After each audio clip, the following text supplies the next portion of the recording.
बिस्मिल्लाहिर्रहमानिर्रहीम। अस्सलाम वालेकुम डियर स्टूडेंट्स। हम चैप्टर नंबर 15 स्टार्ट करते हैं, जो कि sequence and series of the functions के हवाले से है। इसमें सबसे पहले तो थोड़ा सा चीज़ों को रिवाइज़ करते हैं। आप लोग ये देखें कि सीक्वेंस होती क्या है।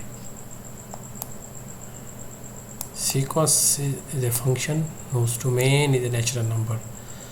ये चैप्टर नंबर 5 जो है इस बुक का, उसमें सीक्वेंस के हवाले से काफ़ी डिटेल से चीज़ें दी हुई हैं।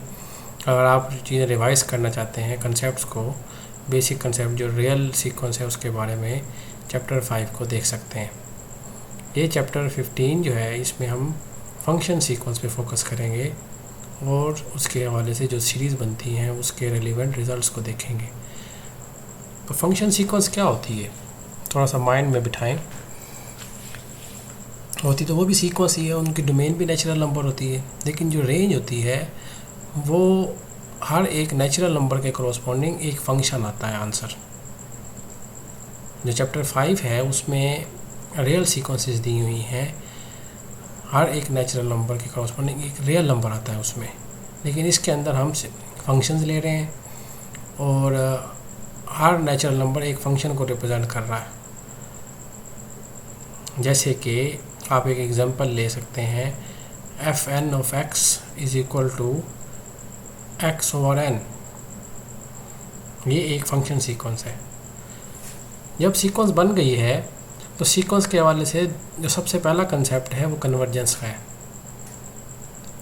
कन्वर्जेंस का मतलब क्या होता है कि अगर जैसे ही हमारे पास एन अप्रोच करे इन्फिनिटी की तरफ, तो सीक्वेंस पे क्या इफ़ेक्ट पड़ता है, सीक्वेंस किस तरह से बिहेव करती है फ्यूचर में, उस चीज़ को देखना, उसको हम कन्वर्जेंस का कंसेप्ट कहते हैं। अब फंक्शन सीक्वेंस पे जब हम बात करते हैं उसमें दो तरह के बेसिक कंसेप्ट्स हैं। एक है पॉइंट वाइज कन्वर्जेंस और एक है uniform convergence. Point wise convergence का कंसेप्ट इसलिए इधर इंट्रोड्यूस हुआ है क्योंकि जो हमारे पास रेंज का सेट है सीक्वेंस का, वो फंक्शन का सेट है और फंक्शन इटसेल्फ डिपेंड कर रहे हैं, उनकी डोमेन होती है। उसको हम उसको ना हम डोमेन को ना एस से डिनोट कर रहे हैं। पॉइंट वाइज कन्वर्जेंस का जो आइडिया है वो ये है, जो एक्चुअल डेफिनेशन है वो तो यहाँ लिखी हुई है, ये वाली, ये पॉइंट वाइज कन्वर्जेंस की डेफिनेशन है। हर एक पॉइंट के लिए जब आप ये फिक्स सी के लिए जब आप सब्स्टिट्यूट करेंगे सी को F1 के अंदर, F2 के अंदर, F3 के अंदर, तो एक रियल सीक्वेंस बन जाएगी। ये देखें ना, तो ये अगर कन्वर्ज करे, ये कन्वर्ज करेगी एक पॉइंट को, फिर सी चेंज करते जाए, नया जो है हमारे पास सीक्वेंस बनेगी वो भी कन्वर्ज करेगी। इसको पॉइंट वाइज कन्वर्जेंस कहते हैं। जो आंसर हमारे पास हर सी के करस्पॉन्डिंग आता रहेगा, उसको हम एक फंक्शन की शक्ल दे देंगे। उस फंक्शन का नाम एफ रखा हुआ है। If a function f is the point-wise limit of the point-wise convergence sequence of functions defined in S, to each C belongs to S and each epsilon is greater than 0, then there correspond an M such that for all n is greater than equal to M, fn of C minus f of C mod is less than epsilon। point-wise convergence totally जो है वो depend कर रही है points पे। ये function जितने भी दिए हुए हैं उनकी कॉमन डोमेन है एस, और जो लिमिट आएगी वो भी एक फंक्शन होगा, उस फंक्शन की भी जो हमारे पास डोमेन होगी वो भी एस होगी। ये चीज़ें आगे जाके मज़ीद एक्सप्लेन करेंगे कि किस तरह से ये फैक्ट हम प्रूफ कर सकते हैं। दूसरा कंसेप्ट है यूनिफॉर्म कन्वर्जेंस का। यूनिफॉर्म कन्वर्जेंस जो है वो हमारे पास बाय नेम हम इसे आप देख सकते हैं कि ये डोमेन के पॉइंट्स पे डिपेंड नहीं कर रही, एक्स पे डिपेंड नहीं कर रही, जनरल सा है। इसमें ना अगर आप गौर करें तो हर सी के लिए एक एप्सिलॉन है और एप्सिलॉन के करस्पॉन्डिंग एम आ रहा है। यहाँ पे देखें, a sequence of real valued functions with domain S is uniform convergent if there exist a real valued function phi with domain S and to each epsilon greater than 0 there correspond an m such that for all x belongs to S and for all n is greater than or equal to m we have this estimate F N of X minus phi of X mod is less than epsilon.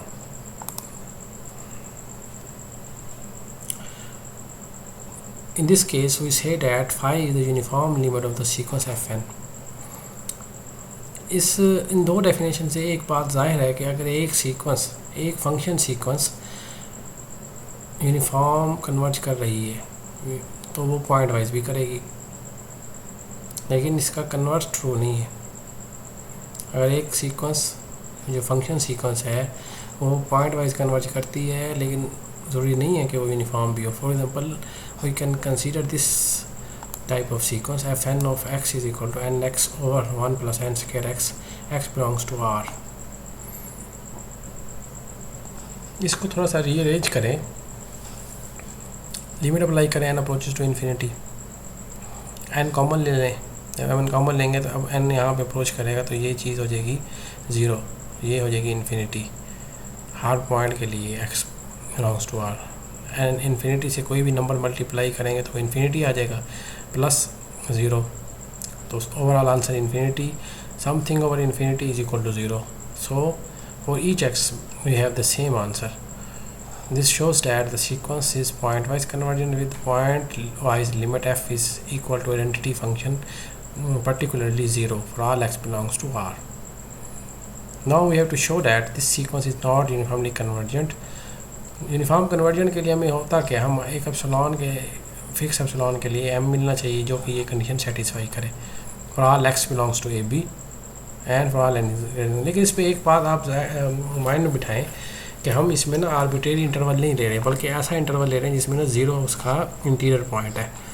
ये बड़ा अहम point है, इसको आगे मैं explain करूँगा कि ये वाली कंडीशन क्यों ली है। ऊपर वाली जो हमारे पास था ना पॉइंट वाइज में, उसमें उसने एक्स बिलोंग्स टू आर ली, जनरल बताया कि आर के लिए ये वाली चीज़ आएगी।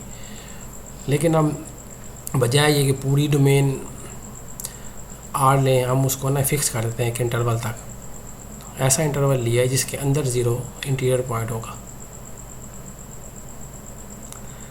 अब वो करते हैं कि हम एप्सिलॉन को फिक्स करते हैं, हर एप्सिलॉन के लिए ये चीज़ होल्ड करनी चाहिए ना, तो एप्सिलॉन 1/4 ले लेते हैं।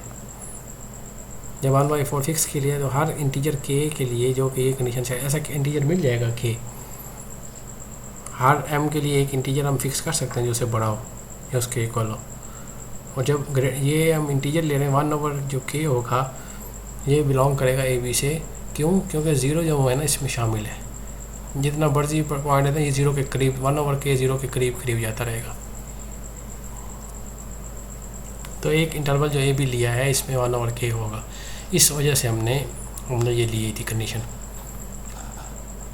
अच्छा, पर्टिकुलरली अगर n is equal to k ले लें और x 1/k के इक्वल ले लें, तो इस एक्सप्रेशन के अंदर जब आप ये सब्स्टिट्यूट करेंगे तो ये एक्चुअली यहाँ थोड़ी सी मिस्टेक है, ये उसने लेस देन 1/2 लिखा है। ये इसको जब आप n की वैल्यू k, x की वैल्यू 1/k सब्स्टिट्यूट करेंगे तो ये पूरा के पूरा आंसर आ जाएगा आपके पास 1/2। इसे चेक कर सकते हैं आप। एक्स स्क्वायर यहाँ पे थोड़ा सी उसने n स्क्वायर की जगह पे k स्क्वायर लिखें, x की जगह पे 1/k स्क्वायर लिखें, ये कैंसिल होकर यहाँ आ जाएगा 1 + 1/2 आ जाएगा आंसर। यहाँ पे भी करेक्शन कर लें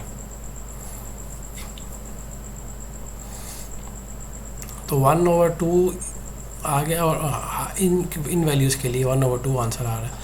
और k की तो वेरिएशन है, k तो एक आर्बिट्रेरी नंबर था जो कि ये वाली कंडीशन, तो k हमारे पास 1 to इन्फिनिटी तक जो मर्जी नंबर ले लें, तमाम के लिए ये वाली कंडीशन 1/2 के इक्वल आ रही है, जो कि 1/4 से लेस नहीं हो सकती, क्योंकि एप्सिलॉन तो 1/4 लिया था। यही कंट्राडिक्शन आ गई है कि ये तो कन्वर्ट ही नहीं कर रही ऐसे इंटरवल के लिए जिसमें 0 शामिल है। लेकिन ऊपर हमने प्रूफ किया था कि ये जो सीक्वेंस है n(x/1 + n square x square, ये पॉइंट वाइज कन्वर्ज करती है। उम्मीद है कि आपको ये काउंटर एग्जांपल समझ आई होगी। इसी से रेलिवेंट इसी काउंटर एग्जांपल को एक्सटेंड करें आर के लिए। अभी हमने इस पार्ट में, या ये जो पार्ट है इसमें ये प्रूफ किया है ये यूनिफॉर्म कन्वर्जेंट नहीं है इस इंटरवल के लिए, ए बी के लिए, इसमें 0 शामिल है। लेकिन अब एक्सरसाइज ये है कि इसको ना आप यूनिफॉर्म, इसको ना आर तक ले जाए, एक्सटेंड करें। इंटरवल ए बी की बजाय आप आर तक इसे शो करें कि ये यूनिफॉर्मली कन्वर्ट नहीं करती पूरी आर पे। चलें आगे चलते हैं। नेक्स्ट रिज़ल्ट है हमारे पास, पहला क्राइटेरिया बनाते हैं नेसेसिटी और सफिशिएंट कंडीशन है यूनिफॉर्म कन्वर्जेंस की। थ्योरम दिया हुआ है हमारे पास, वो कहता है कि necessity and sufficient condition for sequence fn of a function defined in a set S to be uniformly convergent is that to each epsilon greater than 0 there corresponds m such that for all n is greater than equal to m and for all p is greater than equal to 0 and for all x belongs to S we have this inequality fn p x minus fn x mod is less than epsilon। इसमें और इसमें फ़र्क है, वहाँ पे fn x minus F x लेते हैं, यहाँ पे fn p x minus fn x ले रहे हैं।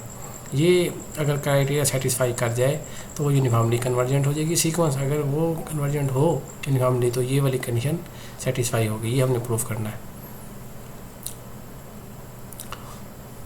Late the sequence is uniformly convergent and we have to show that this inequality is true. अगर ये यूनिफॉर्मली कन्वर्जेंट है तो अब डेफिनेशन क्या कहती है, for all epsilon there exist m such that for all n is greater than equal to m and for all x belongs to x S तो ये है इनइक्वालिटी 1।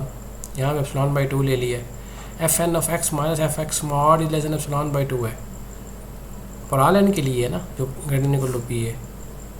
तो n प्लस p भी तो अच्छा यहाँ पे n is greater than equal to m है, p is greater than equal to 0 है, तो n प्लस m जो होगा ना वो greater than equal to m होगा ना। इन दोनों इनइक्वालिटीज़ को इकट्ठा करें तो n plus p is greater than equal to m and for all x belongs to x। इस n की जगह पे n प्लस p सब्सिट्यूट कर देंगे तब भी इनइक्वालिटी पे कोई फ़र्क नहीं पड़ेगा, तो यहाँ से इनइक्वालिटी 2 बन जाएगी। अब इनइक्वालिटी 1 और इनइक्वालिटी 2 को हम यूज़ करेंगे और यहाँ से हम ये वाली चीज़ प्रूफ करेंगे कि fn plus P X minus F N X mod is less than epsilon. अब हमने क्या किया, इसके अंदर सब्सिट्यूट किया है, सब्ट्रैक्ट और ऐड किया माइनस एफ ऑफ एक्स को मॉड में, मॉड की प्रॉपर्टी यूज़ की है, इसको अलग अलग कर दिया है और वहाँ से 1 और 2 को यूज़ करते हुए इसे एप्सिलॉन से लेस कर दिया है। तो ये एक साइड प्रूफ हो गई। सफिशिएंट पार्ट के लिए हमें अब ये प्रूफ करना है, ये गिवन है कि ये कंडीशन होल्ड करती है लेस देन एप्सिलॉन के लिए, बजाय लेस देन एप्सिलॉन लेने के हम एप्सिलॉन बाई 2 ले रहे हैं और इसे ना खोल लेते हैं मॉड को। किसी भी वैल्यू का मॉड अगर लेस देन पॉजिटिव नंबर हो तो ये इनइक्वालिटी ऐसे खोली जा सकती है, ये आप जानते हैं सब। इसको रीअरेंज किया गया, रीअरेंज करके n को फिक्स किया, p को वेरी किया, p इन्फिनिटी की तरफ अप्रोच किया है। ये वाला क्राइटेरिया ऊपर उसने करोलरी काशी प्रिंसिपल क्राइटेरिया बताया हुआ है, जो चैप्टर नंबर 5 में इसको ज़रा रिवाइज़ कीजिएगा और देखिएगा किस तरह से इसने इधर अप्लाई किया है। तो यहाँ से हमारे पास ये चीज़ ट्रू हो गई है, fn of x minus F of x mod is less than epsilon by 2 which is less than epsilon and it show that it is uniform convergent. तो इट्स कंप्लीट आवर प्रूफ। इसके बाद हमारे पास कुछ examples हैं जो कि आपने ये मैंने आप लोगों के ज़िम्मे लगानी है, ये इसका सलूशन दिया हुआ है। अब करना ये है कि आप लोगों ने इस एग्जांपल को अच्छे तरीके से समझना है और इसकी प्रेजेंटेशन बनानी है, वीडियो रिकॉर्ड करनी है और उसमें मुझे बताना है कि किस तरह से इसने इसको प्रूफ किया हुआ है। एग्ज़ाम्पल जो है 1 और एग्ज़ाम्पल नंबर 2, ये 2 एग्जांपल्स हैं। जो ऑड रोल नंबर्स वाले हैं वो करेंगे 1 और जो इवन रोल नंबर वाले हैं वो 2 वाली करेंगे एग्जांपल। तो ये आप लोग करके मुझे कल जो है ना ट्यूसडे होगा, उसको उस दिन आप मुझे ये प्रेजेंट करेंगे। अपनी वीडियोस बना लीजिएगा, जब टाइम होगा लेक्चर का उस टाइम पे अपनी इन वीडियोस को अपलोड कर दीजिएगा, मैं फिर से देखूँगा वहीं पे। तो ये अच्छी तरीके से पहले समझें, चाहे आप जो भी मॉड यूज़ करें रिकॉर्डिंग के लिए, आप इसको रिकॉर्ड करें, प्रेजेंटेशन की शक्ल दें और इसको मुझे व्हाट्सएप ग्रुप पे शेयर करें। तो यहाँ तक ये लेक्चर मुकम्मल होता है। नेक्स्ट फिर इंशाअल्लाह हम इसको देखेंगे एग्जाम्पल नंबर 3 को। अपना ख्याल रखिएगा। अल्लाह हाफिज़।